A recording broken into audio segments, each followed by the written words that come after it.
Kini PDIP makin tidak realistis dan Megawati sebagai ketua umumnya makin ngawur dengan mencampuri urusan MK. Kalau kemarin PDIP yang paling kenceng teriak-teriak masalah demokrasi, ini yang sesungguhnya pemerkosaan demokrasi. Ya, bagaimana tidak?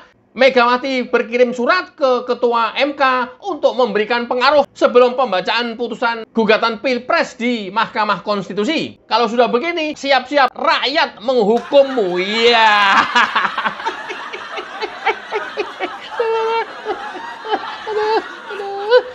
5 tahun lagi, rakyat masih ingat kejadian hari ini. Ya, siap-siap PDIP terjungkal. Iya.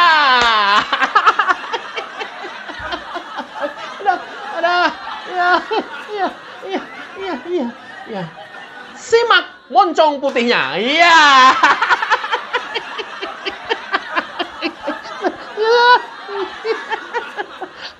Seperti ini nih. Simak ya. Loh, saya pernah presiden. Ya setelah pemilu enggak ribut saya. Ya sudah, kalau memang betul itu rakyat memilih, itu sudah. Kekuasaan tuh tidak langgeng, yang langgeng tuh yang di atas. Kekuasaan akan berhenti apapun jabatannya. Inilah orang yang paling munafik di muka bumi ini. Ngomongnya apa, faktanya apa, yang dijalaninnya apa. Iya. Bagaimana nggak munafik? Hanya dapat 16% memaksakan untuk menang di Pilpres kali ini. Iya. Nggak mau terima kekalahan? Iya. Dan segala cara ditempuh untuk bisa menggagalkan pemilu. Saatnya 58% atau 96 juta masyarakat harus melawan. 96 juta rakyat harus bereaksi. Dan ini tidak bisa didiamkan. Ini tidak bisa didiamkan. Ngomongnya apa? Faktanya apa? Lihat, faktanya seperti ini. Rakyat Indonesia yang tercinta, marilah kita berdoa. Semoga ketuk palu Mahkamah Konstitusi bukan merupakan palu godam, melainkan palu emas.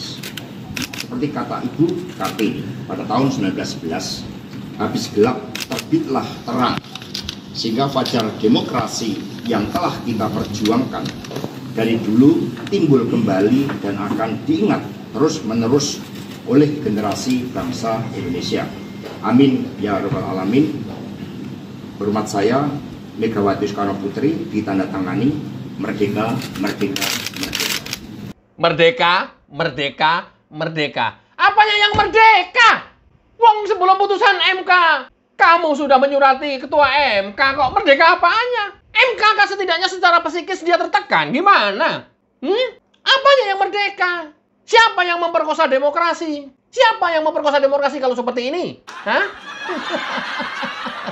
Merdeka, merdeka, merdeka. Merdeka apanya? Woi, Megawati, merdeka apanya? Kamu bersurat ke MK, itu setidaknya sudah mempengaruhi psikis MK. Psikologi MK sudah terpengaruh. Seberapa persen? I don't know. Terpengaruhnya. Gimana? Merdeka apanya? Woi, merdeka apanya? Wong MK kamu teken-teken kok gimana sih ente? Rakyat Indonesia, ini tolong perhatikan betul ini. Tidak ada cara lain kita harus menghukum mereka nanti di 5 tahun mendatang. Nggak ada cara lain. Nah, akhirnya gua mikir, ini kenapa PDIP hanya dapat 16%, ngotot pengen menang. Secara realistis juga nggak realistis. Secara angka-angka juga dia nggak akan bisa membuktikan itu. Akhirnya kan dia minta dibubarkan pemilu. Gila nggak ini? Gila nggak ini? Gila! Gila! Apapun alasannya, gila! Ini gila ini, gila-gilaan ini. Dan tidak bisa didiamkan, harus dilawan. Ya, harus dilawan. Dan ternyata, gue cari-cari ini kenapa nih PDIP senapsu ini untuk terus berkuasa. Ini kenapa ini? Ada apa di balik ini semuanya? Akhirnya saya secara subjektif saya berkesimpulan, ini pemikiran saya sendiri. Secara liar saya berpendapat, oh ternyata kalau sudah nggak berkuasa nanti nggak bisa korupsi. Pada akhirnya itu yang ada di otak saya. Jelek kan? Jelek kan? Boro-boro lu mikir negara. Boro-boro lu mikir rakyat. Oh, negara sekarang dalam kondisi yang baik. Rakyat kondisi dalam situasi yang baik. Menuju ke sejahtera. Apanya? Kan tinggal mendukung harusnya kalian. Tinggal mensupport kalian. Kalau mikir negara loh ya. Kalau mikir rakyat loh ya. Jangan jual-jual rakyat. Ini adalah kelompok kalian. Pengen berkuasa. 16% lu dapat suara. Pengen berkuasa gimana caranya? Ya dengan cara membubarkan pemilu. Edan nggak? Edan. Karena udah nggak punya cara lain. Edan nggak? Edan.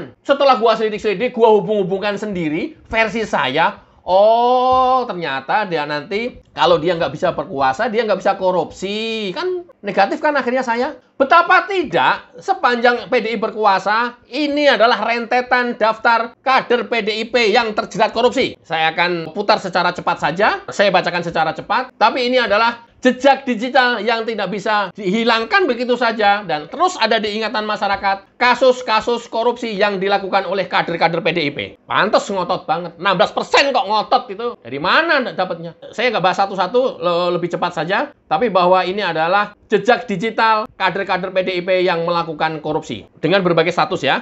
Daftar 11 koruptor dari PDIP, partai yang dianggap paling bersih oleh survei. Survei mengatakan PDIP paling bersih. Tapi faktanya 11 koruptor dari PDIP. 10 hari terakhir, 3 kader PDIP terjerat korupsi. Mantap kan? Daftar panjang korupsi kader PDIP. Nama terakhir, maling triliunan rupiah. Ya, ini PDIP nih. Oke. Mengapa banyak kader PDIP yang terjerat korupsi tidak membuat masyarakat berhenti untuk memilih partai yang duduk di kursi pemerintahan? Hari ini rakyat harus lebih cerdas lagi. 5 politikus PDIP yang terjerat kasus korupsi dalam 5 tahun terakhir. Nanti teman-teman baca sendiri, browsing sendiri, isinya apa. Judulnya udah saya kasih. Kemudian PDIP dinilai perlu paksa 2 kadernya yang buron serahkan diri ke KPK. Ini belum tertangkap. Mardani Maming terjerat kasus korupsi, PDIP siap bantu. Dibantu sama kader PDIP malah. Banyak kader PDIP terjerat kasus korupsi di KPK. Oke, ini beda-beda semuanya ya. Terjerat dugaan korupsi, PDIP copot Kusnadi dari jabatan Ketua DPD Jatim. Ya, ini kader PDIP, Ketua DPD Jatim. Kemudian PDIP proses pemecatan Ismail Thomas yang jadi tersangka korupsi tambang. Tuh, kan? PDIP lagi. PDIP. Oke, lagi. Kasus PDIP terjerat kasus korupsi. Kali ini anggota DPR RI. Ya. Politisi PDIP terseret korupsi SJL. Giliran rumah si cantik Vita Erwina digeledah KPK. Nah. Sederet Menteri Jokowi terlibat korupsi. PDIP apresiasi kinerja KPK. Elah, Belgedes. Megawati usul bubarkan KPK. Warganet sorosi penangkapan sejumlah politisi PDIP terkait kasus korupsi. Kan? Oke. Kadernya terjerat kasus korupsi, lagi-lagi PDIP Ismail Thomas, teman baik. Der Bu Mega, 3 kader PDIP terciduk KPK 10 hari terakhir nih. Kembali kasus dugaan korupsi di Kemensos. Menteri dari PDIP bakal dicap negatif. Ya, hanya dicap negatif. Ya, memang sarangnya nih jadinya kayak begini. Kepala daerah ditangkap KPK, PDIP terbanyak disusul Golkar. Kadernya tersangka korupsi 5,8 triliun, PDIP akan ambil tindakan pemecatan. Yalah, klasik. Ingatkan Megawati, Muslim banyak kader PDIP tersangkut kasus korupsi. Nah, kan? Tuh. Masyarakat harus tahu nih. Daftar polisi PDIP yang korupsi, Juliani Batubara hingga Harun Masiku. Mudah-mudahan habis pemilu Harun Masiku ketangkap. KPK periksa kader PDIP, Ripka Ciptaning jadi saksi kasus Reina Usman. Akhirnya, orang berpendapat ini kenapa nih? Kok PDIP 16% ngotot menang, pengen menang. Dugaannya, ternyata pengen melanggengkan jaringan korupsi ini rupanya mungkin. Akhirnya kan ke sana, menduga-duga. Akhirnya kan, wah ini diduga memang pengen melanggengkan tindakan korupsi ini rupanya. Orang bebas menerka-nerka pada akhirnya. Karena apa? Nggak realistis. 16% pengen menang. Salurannya sudah jelas secara konstitusi di MK. Bawalah ke sidang MK. Mereka ke sidang MK nggak bisa membawain bukti apa-apa. Artinya secara kecurangan yang dilakukan oleh 02 untuk bisa membuktikan bahwa akibat kecurangan 02, 03 bisa menang, nggak bisa. Bagaimana caranya 16% mau ngejar ke 58%? Karena nggak bisa dan tidak punya bukti, dia tidak mengugat angka itu. Pengen pemilu dibubarkan, gila nggak? Pengen didiskualifikasi, gila nggak? Loh, orang nggak perlu pemahaman hukum kayak begini. Nggak perlu tata negara pinter, nggak perlu. Rakyat bodoh macam saya, gampang banget ditebaknya. Thinking kita sudah langsung, oh. Dan ini jangan sekali-kali bisa berkuasa di negeri sekarang ini. Kita mau maju sekarang. Nggak mau dibodoh-bodohin seperti yang dulu-dulu lagi. Oke, teman-teman, kita kawal sampai dengan pelantikan presiden. Dan kita tidak serahkan kepada orang-orang yang hanya akan membangun kerajaan korupsi. Wassalamualaikum warahmatullahi wabarakatuh. Cayo.